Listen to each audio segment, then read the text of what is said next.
வணக்கம். நான் சரஸ்வதி மோகன்ராஜ் பேசுகிறேன். இப்போ இது என்னன்னா, டிசம்பர் செடி வந்து எங்கள் வீட்டில் தொட்டியில் இருக்குது. கேனில் 20 லிட்டர் கேனில். அதே மாதிரி எதிர் வீட்டில் எங்களுக்கு ஒரு 3 கலர் இருக்குது. அது வந்து நாங்கள் தண்ணி ஊற்றுவோம். அவங்க ஊருக்கு போயிட்டாக்கா அதுலேருந்து எடுத்துகிட்டு வந்து விதை விழுந்து முளைச்சாக்கா எங்கள் வீட்டு தொட்டிலையும் சரி, அவங்க வீட்டு இடத்துலையும் சரி, விதை விழுந்து முளைச்சாக்கா வேரோட பிடுங்கிட்டு வந்து அதில் செம்மண் வச்சு நான் வந்து வளர்ப்பேன். அந்த மாதிரி வளர்த்த செடி இது வந்து பால்சம்.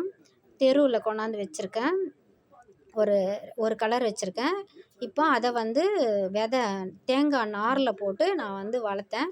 அதை வந்து கேட்டாங்க, டிசம்பர் கேட்டாங்க. அவங்களுக்கு ஒரு டிசம்பர் கேட்டாங்க, 30 ரூபா சொல்லிவிட்டு நான் 2 டிசம்பர் செடியாக அனுப்புகிறேன் பாருங்கள்.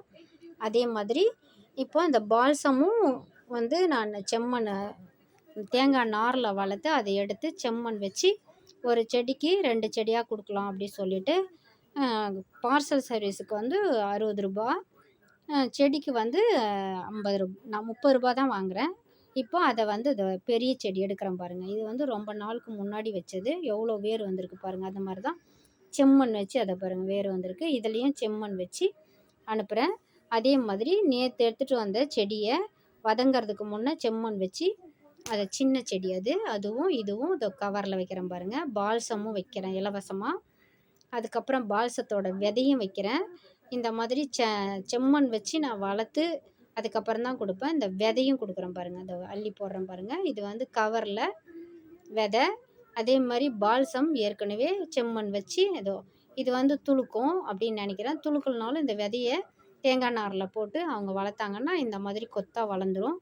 இப்போ இந்த 2 செடி டிசம்பர், 2 செடி பால்சம், இது 2யும் வச்சு நூலில் கட்டிட்டு, அப்புறம் ரோஸ் கலர் என்கிட்ட தொட்டியில் இருக்குது, அதையும் கட் பண்ணி கொடுக்குறேன். அதே மாதிரி சின்ன சின்ன தொட்டிலாம் இருக்கிறதெல்லாம் வந்து இந்த மாதிரி செம்மண் வச்சு வளர்த்து ரெடியாக வச்சுருக்கேன். யாராவது கேட்டால் கொடுக்கலான்னு. இந்த நான் கொடுக்குற பார்சல் வந்து புதுசு செடியாக இருந்தால் இலைய கொட்டி திருப்பி முளைக்கும், துளுக்கும். செம்மண் வச்சதுனால அப்படியே எடுத்து நீங்கள் நெகிழில் வச்சு இதே மாதிரி கவரில் வச்சு வளர்க்கணும். இது கட்டிங், இதை கட் பண்ணிட்டேன் பாருங்கள். இதை வந்து இந்த டப்பாவில் வச்சு நான் வந்து அனுப்புகிறேன்.